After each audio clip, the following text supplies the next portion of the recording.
Basically हमारी जितनी भी अलग अलग रिलेशंस हैं उस सब में हम एक हार्मनी को कैसे मेंटेन करें, अपनी रिलेशनशिप्स को अच्छा कैसे करें, क्योंकि जिस तरह का स्ट्रक्चर है यहाँ पर अच्छा कर पाना, सारी रिलेशनशिप्स को बैलेंस कर पाना, it looks next to impossible. क्योंकि आप सबको तो खुश नहीं कर सकते ना। कोई कहेगा ये करो, कोई कहेगा ये मत करो, कोई कहेगा वो करो, कोई कहेगा वो मत करो। अब क्या करो? The moment you fulfil an expectation of somebody who is close to you, who is related to you, तो उससे क्या होता है? क्या हमेशा के लिए उसकी सारी एक्सपेक्टेशंस खत्म हो जाती है या एक्सपेक्टेशंस और बढ़ जाती है? अपने हस्बैंड की एक एक्सपेक्टेशन पूरी करी तो क्या हस्बैंड आकर के सामने से ये कहते हैं कि हाँ now I have got a perfect wife, या फिर वो बोलते हैं कि हाँ तुमने ये तो करी, अब ये भी करो, अब ये भी करो, अब ये भी करो। तुम्हें जीन्स टी शर्ट पहनने के लिए मना किया था, सूट पहनने के लिए बोला था, लेकिन सूट से कुछ नहीं होगा बेटा, पल्लू भी करो साड़ी पहनो घूंघट करो, पैर छुओ रोज सुबह उठ करके। ये सब चीजें होती है नहीं होती है? रिलेट कर पा रहे हो मैं क्या कह रहा हूं? तो क्या ये सोल्यूशन है? क्योंकि एक्सपेक्टेशंस का कोई अंत है। तो ये बात हमको बिल्कुल क्लियर हो जानी चाहिए। It is impossible to fulfil the expectations of everybody, number one. Number two, it is impossible to fulfil the expectations of even one person. इसके बारे में कहा जाता है कि इस दुनिया में जितने भी लोग हैं, अगर उनकी जो ज़रूरत है, यानी कि जो उनकी नीड्स हैं, उसको पूरा करना हो तो आज हमारे पास में इस दुनिया में उससे बहुत ज़्यादा रिसोर्सेज हैं कि इस पूरी दुनिया में कोई भी भूखा ना रहे। नीड्स तो सबकी ऐसे पूरी हो सकती है, लेकिन एक्सपेक्टेशंस यानी कि डिज़ायर्स किसी एक आदमी के भी अगर आप पूरे करने निकल जाओ तो ये पूरा का पूरा यूनिवर्स भी कम पड़ जाएगा। डिज़ायर कम नहीं होने वाला है, डिज़ायर का कोई अंत नहीं है। समझ गए ना? पूरी दुनिया की ज़मीन भी आपको मिल गई तो अब आपकी नज़र कहाँ जाएगी? दूसरे प्लैनेट्स के ऊपर। अब मुझे मार्स भी चाहिए, प्लूटो भी चाहिए, ये भी चाहिए, वो भी चाहिए। डिज़ायर किसी एक का भी पूरा नहीं हो सकता, नीड्स सबकी पूरी हो सकती है। ज़रूरत में और डिज़ायर्स में हमको फ़र्क समझना है। तो हम क्या देख सकते हैं कि सामने वाला जो बंदा जो भी हमसे एक्सपेक्ट कर रहा है, इज दैट अ नीड और हिज विश और desire? Unrealistic wish, unrealistic desire, or realistic need. This should be very clear because we are dealing at the level of mind. If we are dealing at the level of a materialistic reality, थोड़ा सा deep होगा, कोशिश करना इसको समझने की, वहां पे एवरीथिंग इज पॉसिबल। आप कहते हो इस बॉटल को शेप चेंज करूं, ये करूं, आज हमारे पास में ऐसे डिवाइसेस नहीं है, but it is possible. At a materialistic level everything is possible. हमको एक साइंटिफिक इंस्ट्रूमेंट बनाना है और इसको कैसे भी करके हम चेंज कर सकते हैं, but at a psychological level there are things which are not possible. यानी साइकोलॉजिकल लेवल पे किसी को पूरी तरह से सेटिस्फाई करना, it is impossible. Materialistic level पे किसी को पूरी तरह से सेटिस्फाई करना, इट इज पॉसिबल। कितनी रोटी चाहिए? 4 चाहिए, 5 चाहिए, 10 चाहिए, इट इज पॉसिबल। तुझे क्या चाहिए? गाड़ी चाहिए, बड़ी गाड़ी चाहिए, इट इज पॉसिबल। तुझे बड़ा घर चाहिए, इट इज पॉसिबल। मुझे तुझे खुशी देनी है, इट इज इम्पॉसिबल। ये जब तक ये बातें आपको समझ नहीं आएंगी ना गहराई से, मुझे तेरा भला करना है, किस लेवल पे? साइकोलॉजिकल लेवल पे, इट इज इम्पॉसिबल। ये बात समझ आई? तो इसका मतलब आपको अगर आपकी लाइफ को बदलना है तो उसका कंट्रोल किसके हाथ में? आपके हाथ में, मेरे हाथ में? आपके हाथ में है। ऐसे ही आपके साथ में जो लोग हैं उनका बदलना या ना बदलना किसके हाथ में है? उनके हाथ में है। ये बात समझ आ रही है? तो अब क्या करोगे बताओ? आपको अपने आप को बदलना है। वो आप कर सकते हो या नहीं कर सकते? इज दैट पॉसिबल और इज दैट इम्पॉसिबल? समझ गए ना कि अपना जो ध्यान है अब आपने सही जगह पर ला करके लगा दिया। अब आपकी एनर्जी सही जगह पर आ रही है, अब आपके क्वेश्चंस भी सही होंगे। ये नहीं होंगे कि मेरे पेरेंट्स मुझे सपोर्ट नहीं कर रहे, मैं क्या करूं। अगर मैं मजे में बोलूं, थोड़ा माइंड मत करना, तो मेरा एक्चुअल जवाब ये नहीं होना चाहिए। मतलब आप मेरे से ये एक्सपेक्ट करते हो जब ऐसा कोई सवाल पूछते हो कि भाई मेरे पेरेंट्स मुझे नहीं सपोर्ट कर रहे, मैं क्या करूँ, चाहे मैं लड़का हूँ चाहे लड़की हूँ, वट एवर इट इज़। तो आप मेरे से एक्सपेक्ट करते हो कि मैं आपको ये बोलूँ कि हाँ हाँ आप ठीक कह रहे हो, मतलब आपको थोड़ी सी सिंपैथी मिल जाए, और आपके पेरेंट्स गलत हैं, आप सही हो, और आपके पेरेंट्स को समझना चाहिए। मैं ये बोल दूं और आप ले आकर के वीडियो अपने पेरेंट्स को दिखा दो और आपके पेरेंट मोबाइल पे ही मेरी धुलाई कर दे।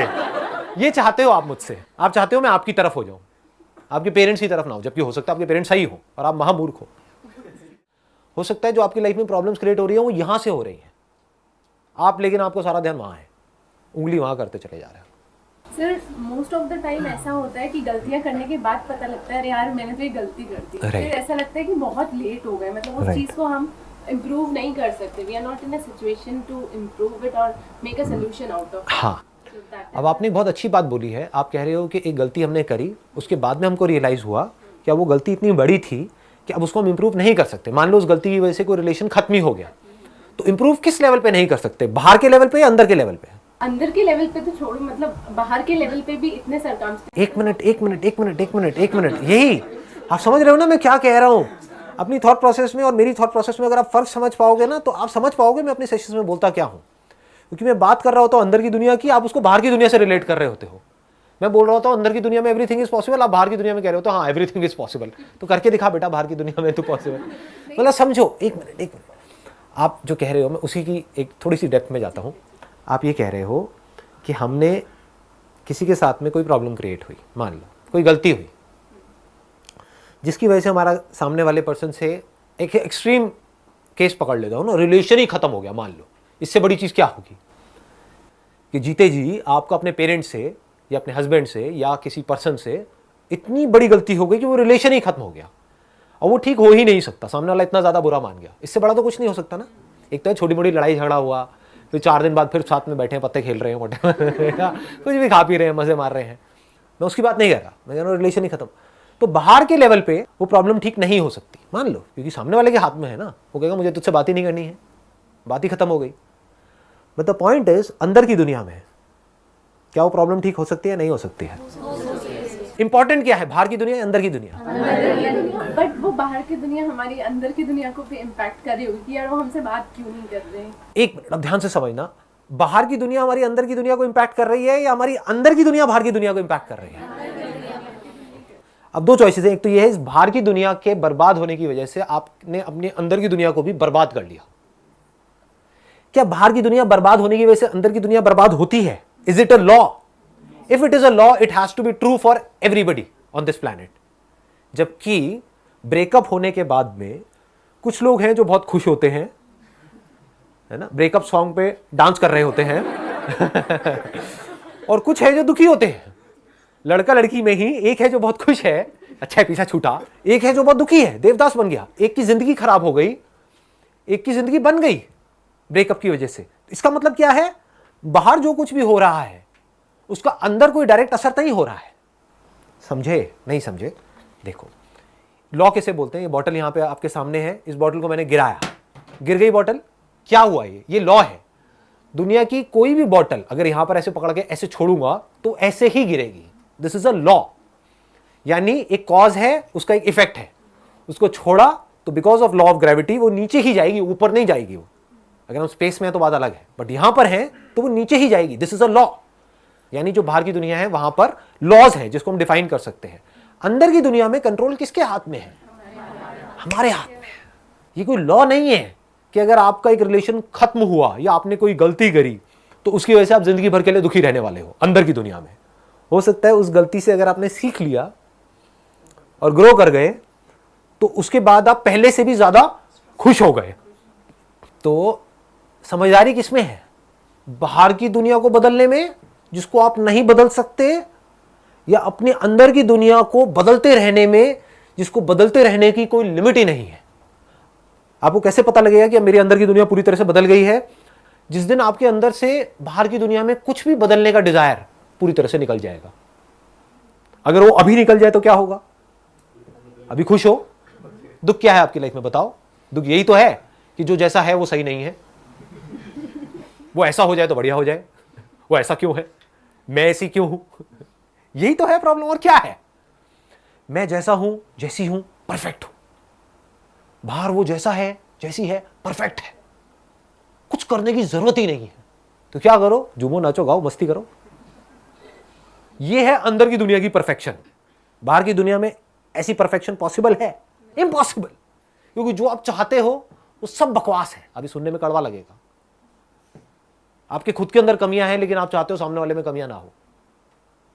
तो जैसे जैसे हम अपने अंदर की दुनिया पे काम करते हैं तो क्या होता है, पहले हमको नजर आता है कि हाँ हमारे अंदर भी कितना कुछ बेकार है और कितना कुछ बढ़िया है, अभी वो आपको पता ही नहीं है। आपको सामने वालों को तो सब कुछ पता है, अपना खुद का नहीं पता है।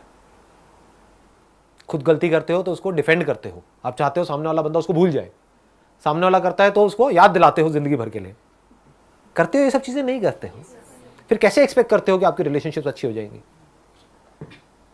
रिलेशनशिप्स अच्छी होने की शुरुआत कहां से होती है? आप चाहते हो सामने वाला बंदा, ये आप चाहते हो कि वो ही कुछ ऐसा कर जाए कि बस सब कुछ परफेक्ट हो जाए। एक्चुअल में शुरुआत कहां से होती है? खुद से होती है।